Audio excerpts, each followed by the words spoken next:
sama kita lagi, kakak-kakak di sini sudah mempersiapkan semuanya yang terbaik buat kalian semuanya. Ya, mari kita datang, mari kita lupakan sejenak apapun yang ada di sekitar kita. Mari kita hilangkan rasa takut kita, rasa cemas kita, apapun yang mengganggu pikiran kita saat ini. Mari kita hanya fokus pada Tuhan saja. Mari kita bersyukur sama Tuhan. Mari kita masuk dalam hadirat Tuhan. Walaupun kita mungkin berjauhan, tapi percayalah bahwa kuasa Tuhan ada di setiap rumah-rumah, bahkan di setiap hati kalian. Haleluya.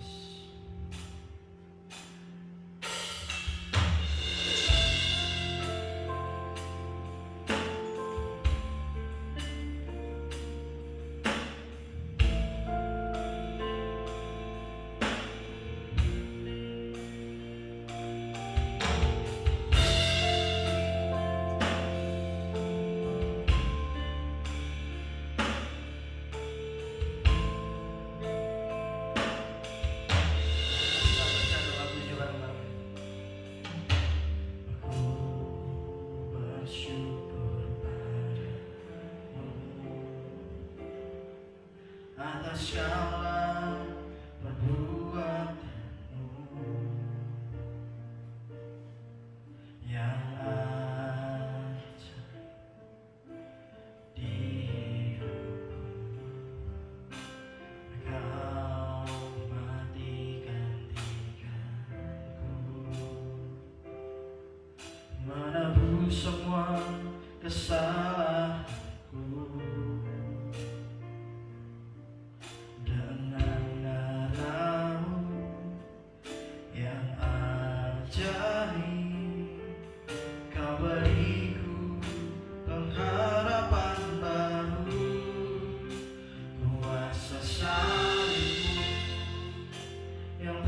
Bebaskanku, sungguh tak ternilai pengorbananmu. Kini ku kan hidup untuk menyenangkanmu, Yesusku. Kaulah sumber pengharapanku.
Yesus, terima kasih Tuhan untuk berkat-Mu Bapa, sehingga Tuhan kami masih dapat beribadah Tuhan di tempat ini Bapa. Walaupun kami beribadah di tempat kami masing-masing, tapi kami percaya Tuhan urapan yang daripada-Mu Tuhan tetap hadir Tuhan, urapan yang sama Tuhan, hadirat yang sama Tuhan seperti saat kami beribadah biasa Tuhan. Tuhan Yesus, kami buka hati kami Tuhan untuk mendengarkan firman-Mu Bapa. Kami buka Tuhan hati kami untuk menerima firman-Mu dan melakukannya dalam kehidupan kami Tuhan. Terima kasih Tuhan Yesus, hanya di dalam nama-Mu kami sudah berdoa dan mengucap syukur. Haleluya, amin. Oke, shalom God Troopers, shalom ya teman-teman semua. Apa kabarnya nih?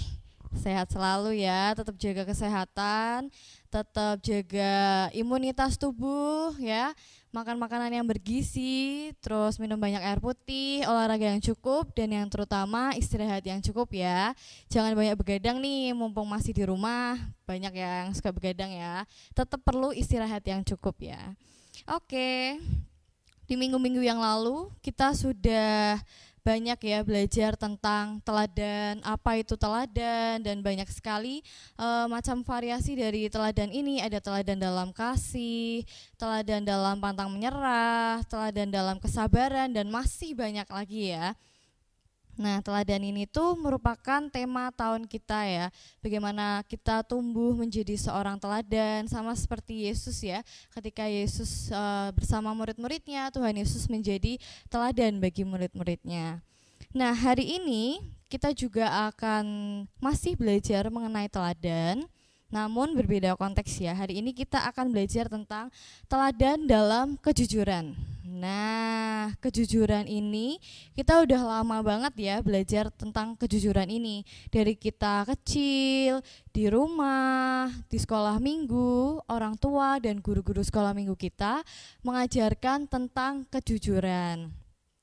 Tapi seringkali kita masih sering ya tidak melakukan kejujuran di saat terdesak, di saat kita tidak bingung dengan pilihan, terpaksa kita harus berbohong dan sebagainya. Padahal dalam kehidupan, kejujuran itu sangat penting. Nah, kenapa sih kejujuran itu sangat penting? Nah, di sini saya ada 3 poin. Kenapa kejujuran itu penting dalam kehidupan kita? Poin yang pertama, kejujuran itu sama dengan kepercayaan. Nah, kenapa kejujuran itu sama dengan kepercayaan? Nah, tentunya kalau misalnya kita melakukan kejujuran dalam hidup kita, kita bertindak secara jujur, kita berbicara dengan jujur, tentunya orang akan percaya kepada kita ya. Orang akan memberikan tanggung jawab kepada kita. Ketika ada pekerjaan, ketika ada tanggung jawab yang besar, orang akan mempercayakan tanggung jawab itu kepada kita karena orang itu tahu kita itu jujur. Nah, berbanding terbalik ya dengan kalau misalnya hidup kita itu tidak jujur, kita berbicara tidak jujur, berperilaku tidak jujur, otomatis orang akan malas ya memberikan tanggung jawab kepada kita, memberikan kepercayaan kepada kita karena mungkin kita tidak jujur. Seperti contohnya nih, saya pernah waktu itu pinjem bolpen teman saya. Karena waktu itu saya kuliah lupa bawa alat tulis gitu ya. Lalu saya pinjem teman saya. Ketika itu saya masih mahasiswa baru, jadi belum terlalu kenal sama teman-teman ini ya. Nah, saya pinjem bolpen karena saya lupa bawa bolpen. Nah, singkat cerita teman saya ini tuh cepet-cepet mau pulang. Terus saya lupa bolpennya tuh kebawa di saya. Terus ketika di rumah, saya lupa taruh di mana itu bolpennya. Dan akhirnya bolpennya hilang. Saya bingung ya taruh di mana bolpennya gitu ya, cari-cari nggak ketemu. Nah, kemudian besoknya ketika mau kembaliin saya mikir, ini gimana ya, enaknya saya jujur atau saya bohong dulu terus saya cari penggantinya gitu. Saya cari di toko-toko, saya cari gantinya baru saya kembaliin, tapi saya bohong dulu atau saya langsung jujur ya, kan mikir gitu. Belum kenal deket, belum tahu dekat orangnya seperti apa, nanti kalau saya sudah ngilangin barangnya orang lain nggak enak gitu kan. Terus kemudian akhirnya saya memilih untuk jujur. Nah, tapi dalam kesaksian saya ini saya bisa mengambil 2 opsi ya. Di opsi yang pertama saya bisa langsung jujur, saya bisa bilang tentunya minta maaf dulu ya, maaf ya bolpennya saya hilangkan, tapi saya janji akan ganti gitu. Terus di opsi yang kedua saya bisa bilang kalau bolpennya ketinggalan di rumah, besok saya kembaliin. Bisa saya bilang seperti itu, padahal pulpennya hilang ya kenyataannya ya, nggak tahu di rumah saya di mana letaknya gitu kan. Terus kalau misalnya saya berbohong terlebih dahulu, terus ketika saya cari ke toko ternyata gantinya nggak ada, akhirnya saya harus mengaku dan saya harus jujur. Kira-kira orang itu akan lebih respect ke saya di opsi yang pertama atau yang kedua? Nah, tentunya kan di opsi yang pertama, di mana saya langsung jujur. Kalau misalnya saya berbohong dulu, terus baru akhirnya jujur, orang itu tentu akan berpikir ya, ini gimana, kemarin katanya ada di rumah, kok sekarang seperti ini. Nah, kemudian di kemudian hari nanti kalau misalnya saya mau pinjem alat tulisnya lagi atau mau pinjam apa, pasti orang itu berpikir lagi. Kalau misalnya orang ini menghilangkan lagi, terus tidak bisa mengganti lagi, terus berbohong lagi, bagaimana? Orang jadi kekurangan respect terhadap kita. Nah, itulah sebabnya mengapa kejujuran itu sama dengan kepercayaan. Oke, sekarang poin yang kedua. Kejujuran itu membuat hati menjadi damai sejahtera. Nah, kita pasti sepakat ya dengan hal ini ya. Ketika kita berbohong, ketika kita melakukan suatu kecurangan itu merupakan hal yang ketidakjujuran juga ya. Itu kita merasa tidak tenang ya dalam hati. Kita merasa seperti kepikiran terus pasti, aduh saya tadi bohong nih, aduh ketahuan gak ya. Nah, muncul kekhawatiran, muncul ketakutan di dalam hati kita karena kita melakukan ketidakjujuran. Saya juga ada kesaksian lagi nih di sini nih, di mana waktu itu saya masih SD. Dan saya itu punya amandel, ya setiap orang punya amandel, tapi saya tuh amandelnya tuh bengkak gitu, radang membesar gitu. Jadi nggak boleh makan makanan yang berbumbu, nggak boleh minum yang terlalu dingin, kayak es terlalu dingin itu pasti langsung kumat, langsung radang, panas tinggi, pusing, nggak karuan lah rasanya. Nah, saat itu tuh mama saya sudah sering bilang dan sering wanti-wanti, kamu di sekolah nggak boleh ya jajan sembarangan ya, nggak boleh minum es dan sebagainya. Tapi saya langgar. Saya waktu itu namanya anak masih umur segitu ya, pengen liatin teman-teman makan ciki gitu-gitu kan, pengen gitu ya. Akhirnya sesaat saya beli itu. Saya makan, enak sekali ciki, bumbu es itu ya, enak sekali. Besoknya, deng, saya sakit, panas tinggi sekali, sampai benar-benar nggak karuan, berdiri itu nggak bisa karena benar-benar pusingnya itu sampai muter banget gitu. Nah, mama saya otomatis langsung tanya dong, kamu di sekolah makan apa nih kok sampai kayak gini gitu kan. Nah, namanya anak kecil pasti takut banget yang dimarahin sama orang tua ya. Udah dilarang, dilanggar gitu kan, pasti kan double gitu dimarahinnya. Aduh, nanti saya dimarahin nih gimana nih. Terus akhirnya saya berbohong, ya pastilah berbohong ya, namanya anak umur segitu takut dimarahin, langsung berbohong. Enggak, aku enggak makan yang bumbu-bumbu itu kok mah gitu kan, aku enggak minum es, enggak minum kayak gituan gitu kan. Terus kemudian akhirnya singkat cerita saya dibawa ke dokter. Nah, setelah ke dokter, di perjalanan pulang saya tuh mikir, hati nurani saya tuh kayak enggak enak gitu kan, kok saya berbohong ya sama orang tua ya, padahal di sekolah minggu, di gereja diajarin buat enggak berbohong. Tapi kok saya berbohong ya, nanti dosa saya besar nggak ya? Saya takut Tuhan marah gitu kan, karena masih kecil jadi pikirnya gitu, nanti kalau Tuhan Yesus marah gimana ya gitu kan. Kemudian akhirnya sampai di rumah saya ngaku sama mama, mah kemarin saya makan yang berbumbu-bumbu, soalnya pengen mah gini. Ya mama saya tetap nasehatin, cuma segala nasihat orang tua tentunya kembali lagi ya untuk kebaikan kita. Nah, setelah ngaku sama mama, setelah saya jujur sama mama kalau ternyata saya itu makan yang berbumbu, minum es dan sebagainya, ya hati saya menjadi lega, hati saya menjadi damai sejahtera lagi, saya jadi nggak takut lagi, dan saya berdoa saat itu minta ampun sama Tuhan. Sebelum saya ngaku sama mama, saya berdoa dulu minta ampun sama Tuhan, dan saya jujur sama mama saya dan rasanya sangat lega. Nah, untuk itu kejujuran membawa damai sejahtera dalam hidup kita. Nah, kemudian yang ketiga, kejujuran membawa perkenanan Tuhan dalam hidup kita. Nah, kejujuran itu sama dengan kebenaran ya. Ketika kita berkata jujur, kita berkata yang sebenar-benarnya. Untuk itu kejujuran itu bisa sama dengan kebenaran. Ketika kita jujur, kita mengungkapkan fakta-fakta yang memang ada, memang terjadi. Nah, kejujuran itu membawa perkenanan dalam hidup kita. Tuhan Yesus mau kita jujur dalam hidup kita. Ketika kita jujur, ketika kita membuat suatu kebenaran dalam hidup kita, bertindak dengan benar, maka perkenanan Tuhan akan hadir dalam hidup kita. Entah itu lewat berkat, entah itu lewat perlindungan, dan kita lebih terkonek sama Tuhan, kita lebih dekat sama Tuhan. Kalau misalnya ada suatu hal, ada opsi kita bingung, kita berdoa sama Tuhan, kita dapat mendengarkan suara Tuhan melalui apapun, misal melalui saran dari kakak rohani kita, saran dari orang tua kita. Nah, kita hidup jujur itu sesuai dengan firman Tuhan. Di firman Tuhan sudah dituliskan ya. Kita mau buka sama-sama di Amsal 2 ayat 7 ya. Kita mau buka sama-sama di Amsal 2 ayat 7. Oke ya, kita buka, kita mau baca ya, Amsal 2 ayat 7. Oke. Ia menyediakan pertolongan bagi orang yang jujur, menjadi perisai bagi orang yang tidak bercela lakunya. Nah, kemudian ada lagi nih, masih di Amsal, dekat dengan Amsal ya, Amsal 3 ayat 32. Itu perikop sebelahnya ya. Kita mau baca juga sama-sama. Amsal 3 ayat 32.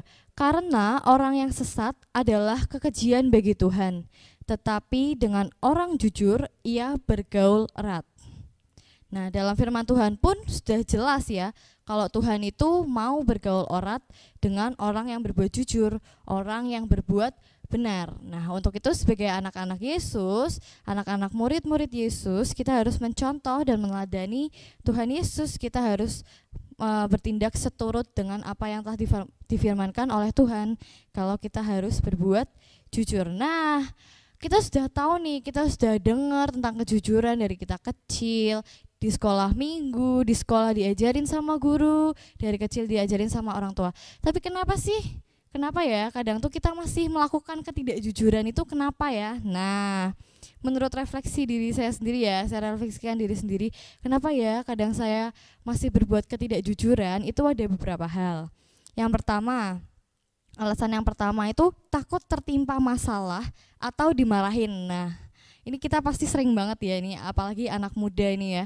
Nggak usah anak muda deh, dari anak kecil aja kita seperti yang saya contohkan tadi ya, ketika kita ada dalam masalah, ketika kita dalam ketakutan, kita ada dalam dua opsi, kita selalu berpikir, aduh gimana ya kalau misalnya ngaku nanti dimarahin, kalau misalnya ngaku nanti kena marah guru, kena marah orang tua, atau dijauhin teman. Nah, terkadang karena hal-hal seperti itu kita memilih untuk berbohong, padahal itu tidak tepat, karena ketika kita berbohong, maka nanti masalah baru akan muncul. Jadi kita bukannya menyelesaikan masalah dengan berbohong, dengan melakukan ketidakjujuran, tapi kita malah menambah masalah baru dengan ketidakjujuran tersebut. Nah, kemudian yang kedua nih, menutupi sesuatu. Nah, kalau ini sering banget nih anak muda nih ya, sering ditemui nih, misalnya melakukan suatu kesalahan nih. Nah, biar nggak ketahuan nih, menutupi sesuatu nih, biar nggak kena marah nih. Nah, kita bohong, hampir sama ya seperti poin pertama ya. Kemudian yang ketiga, tidak jujur atau berbohong demi kebaikan. Nah, ini nih persepsi yang salah nih, yang sering kali kita ucapkan ketika kita berbohong. Ah, saya berbohong demi kebaikan kok, biar kita semua damai kok, biar nggak ada masalah kok, nggak ada konflik.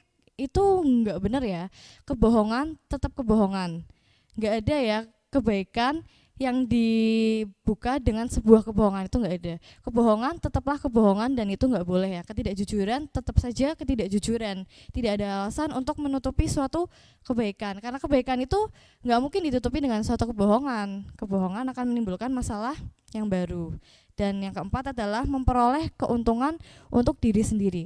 Ini sering banget nih ya, sering banget kita temui nih, apalagi kayak di organisasi-organisasi, itu sering banget kita temui ya, berbohong untuk memenuhi keinginan diri sendiri, seperti korupsi, suap, itu termasuk salah satu tindakan ketidakjujuran untuk memperkaya diri sendiri, untuk menyenangkan diri sendiri, dan itu sangat tidak boleh ya. Bahkan Alkitab pun menganjurkan untuk kita berbuat jujur seperti tadi di Amsal 2 dan Amsal 3. Nah, setelah kita mengetahui arti penting dari kejujuran, terus kemudian kita sudah merefleksikan diri, kenapa sih terkadang kita masih sering sekali tidak jujur? Nah, kita harus menyadarinya, kita harus merubah diri kita harus melakukan upaya-upaya agar kita bisa menerapkan kejujuran dalam kehidupan kita. Nah, beberapa cara itu apa aja sih? Nah, yang pertama adalah jadikan Tuhan Yesus sebagai teladan dan sebagai panutan dalam hidup kita. Ya tentu saja ya, sebagai orang Kristen kita meneladani Tuhan Yesus sebagai teladan dalam kehidupan kita, dalam segala aspek kehidupan kita harus meneladani Tuhan Yesus. Kita buka ya di 1 Petrus 2 ayat 22. Kita mau baca 1 Petrus 2 ayat 22. Di situ dengan jelas dipaparkan ya. Yuk kita membaca sama-sama 1 Petrus 2 ayat 22. Ia tidak berbuat dosa dan tipu tidak ada dalam mulutnya. Nah, di situ sudah jelas sekali ya dilihat bahwa Tuhan Yesus adalah satu-satunya sosok yang tidak pernah berdusta dalam hidupnya. Kita sebagai murid-murid Tuhan Yesus, sebagai anak-anak Tuhan Yesus harus meneladani Tuhan Yesus dengan berbuat jujur dalam segala hal. Nah, kita juga sebagai anak-anak Tuhan Yesus harus menjadi terang dan garam dimanapun kita berada. Kita harus menjadi teladan. Nah, teladan kita siapa? Tuhan Yesus. Tuhan Yesus tidak pernah berdusta. Untuk itu, untuk menjadi teladan yang baik, kita pun harus melakukan kejujuran, tidak berbohong, ya, tidak melakukan ketidakjujuran, tidak melakukan kecurangan. Mencontek juga merupakan salah satu ketidakjujuran loh. Jadi jangan diulangin lagi ya buat kita yang sudah pernah mencontek dan sebagainya. Kita minta ampun sama Tuhan dan jangan ulangin itu lagi karena Tuhan Yesus pun tidak pernah berdusta ya.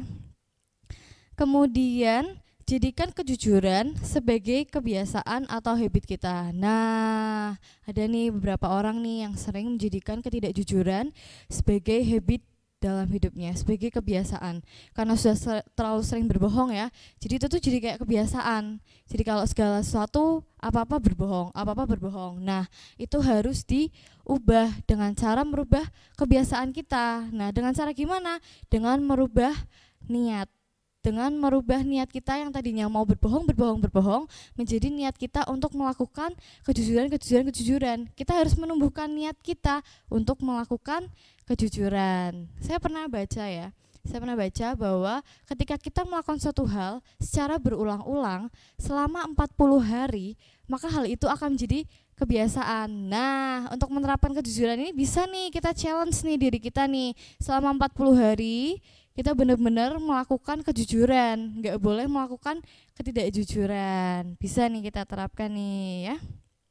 Kemudian yang ketiga adalah miliki hati yang mau dibentuk dan berubah menjadi lebih baik. Nah, ini yang penting ya.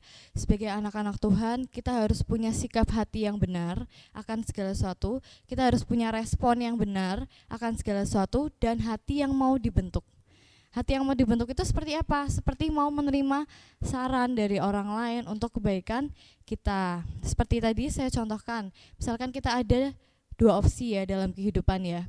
Kita bingung nih, mau pilih jalur yang mana, jujur atau bohong dulu nih, baru jujur nih. Nah, kita bisa tanya sama kakak-kakak rohani kita atau mentor kita atau orang yang kita percayai dapat memberikan masukan, saran yang bijak untuk kita ke depannya, untuk agar kita menjadi lebih baik. Nah, kita harus memiliki hati yang mau dibentuk. Kita harus memiliki respon yang benar atas saran-saran yang nantinya diberikan oleh kakak-kakak rohani kita atau mentor-mentor kita. Nah, kita harus membangun relasi bersama mereka ya, sama orang-orang yang kita percayai dapat memberikan masukan-masukan dalam hidup kita. Nah, pilihan ada di tangan kita nih sekarang. Kita sudah mengerti kebenaran firman Tuhan, kita sudah tahu bagaimana kita harus bersikap, bagaimana kita harus mengambil kejujuran dalam hidup kita. Kita harus memilih kejujuran daripada ketidakjujuran dalam hidup kita, karena kita harus menjadi teladan. Kita harus menjadi terang bagi sesama kita harus menjadi garam bagi sesama kita. Untuk itu kita mau menjadi teladan. Seperti tema kita yang sebelumnya, kita mau menjadi teladan dalam kasih, dalam kesabaran, kita harus menjadi teladan dalam kejujuran juga. Seperti Tuhan Yesus yang nggak pernah berbohong, seperti Tuhan Yesus yang nggak pernah berdusta, kita pun mau meneladani Tuhan Yesus. Amin. Mari saya undang pemain musik.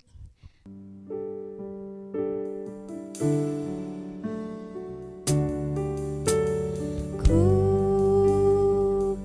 mau seperti-Mu Yesus, disempurnakan selalu dalam segenap jalanku,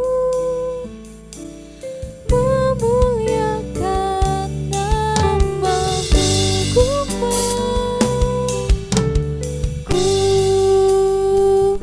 mau seperti-Mu Yesus, disempurnakan selalu dalam segenap jalanku, memuliakan nama-Mu. Nah, kita mau jadi seperti Tuhan Yesus.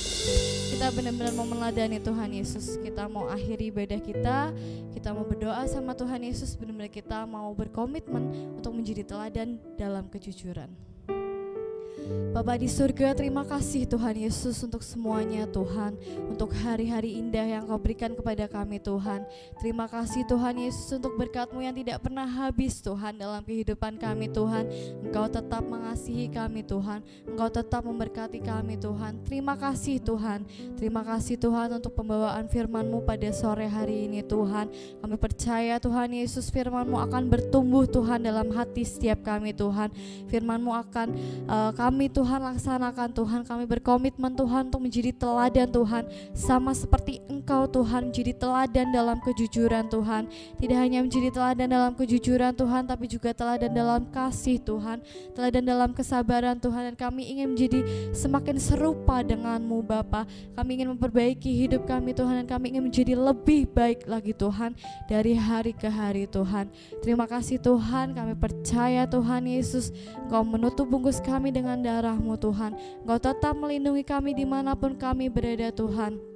Kami percaya Tuhan Yesus, tudung perlindungan-Mu selalu menyertai dimanapun kami berada Tuhan. Kami berdoa Tuhan Yesus untuk teman-teman kami di rumah Tuhan, anak-anak troopers Tuhan, anak-anak muda lain Tuhan. Kami percaya Tuhan Yesus, Engkau yang melindungi kami Tuhan, Engkau yang menutup bungkus kami dengan darah-Mu Tuhan. Kami percaya Tuhan, pagar kuasa Roh Kudus-Mu selalu menyertai dimanapun kami berada Tuhan. Engkau tutup bungkus, lindungi kami Tuhan dari virus-virus Tuhan, dari segala penyakit Tuhan yang sedang marak Tuhan. Kami percaya Tuhan Yesus, Engkau selalu melindungi kami dan keluarga kami dimanapun kami berada Tuhan Yesus.